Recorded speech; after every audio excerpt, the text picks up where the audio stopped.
تو باتیں تو فرش پہ ہو رہی تھیں، مگر یہ باتیں عرش پہ بھی سنی جا رہی تھیں۔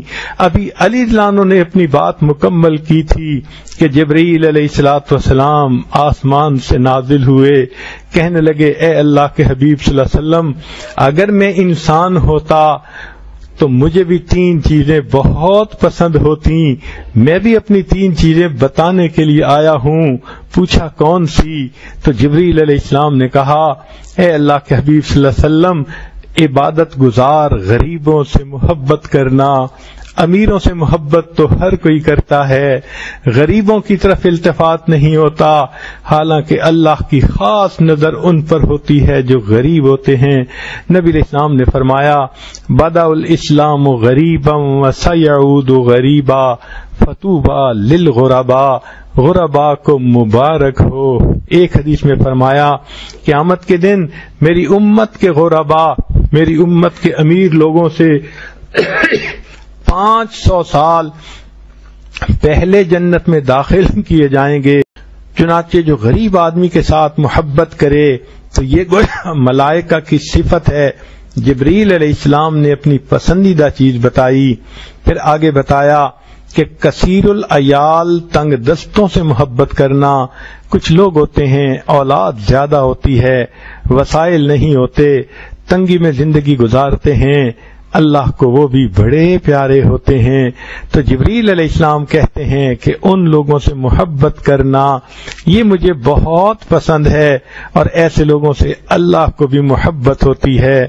چنانچہ ایک امام احمد بن حنبل رحمۃ اللہ علیہ کا پڑوسی تھا، اور وہ لوہار تھا، حداد تھا، سارا دن لوہے کی کوٹتا تھا، آگ کی بٹی تھی، اس میں لوہے کو گرم کرتا اور ہتھوڑے سے کوٹتا تھا۔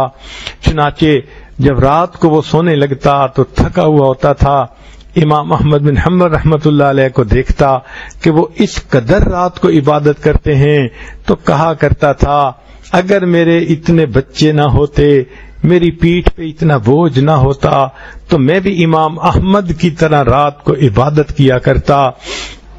وہ 5 نمازیں پڑھتا تھا، نفلی باتیں نہیں کر سکتا تھا۔ کہتے ہیں جب فوت ہوا کسی کو خواب میں نظر آیا، پوچھا کہ تمہارا کیا بنا؟ کہنے لگا اس حسرت کی وجہ سے جو میرے دل میں تھی، اللہ نے مجھے امام مالک کا، امام احمد بن حنبل کے رتبے میں اکٹھا کر دیا۔ سبحان اللہ، انسان اپنی اولاد کے لیے جو پسینہ بہاتا ہے، اللہ رب العزت کو وہ بہت پسندیدہ ہوتا ہے۔ چنانچہ جبرائیل علیہ السلام نے کہا مجھے 3 چیزیں پسند ہیں، عبادت گزار غریبوں سے محبت کرنا، دوسرا کثیر العیال، تنگ دستوں سے محبت کرنا، اور تیسری بات گمراہ کو راستہ دکھانا۔ گمراہ کو راستہ دکھانے کے 2 معنی ہیں۔ ایک تو یہ ہے کہ عام مسافر جو راستہ بھول جائے اور اس کو ڈائریکشنز کی ضرورت ہو تو اس کو اچھے انداز سے ڈائریکشنز دینی چاہیے تاکہ وہ ادھر ادھر بھٹک نہ پھرے، ٹھوکریں نہ کھاتا پھرے، وقت نہ ضائع کرتا پھرے، بلکہ سیدھا آرام کے ساتھ وہ منزل پہ پہنچ جائے۔ اور دوسرا معنی یہ ہے کہ جو لوگ اللہ کا راستہ بھول جاتے ہیں اور فسق و فجور میں پڑ جاتے ہیں، گناہوں کی زندگی میں پڑ جاتے ہیں، ان کو سمجھانا، بجھانا اور اللہ کے راستے کی طرف متوجہ کرنا اور سیدھے راستے پہ ان کو ڈال دینا، یہ اللہ کو بہت محبوب عمل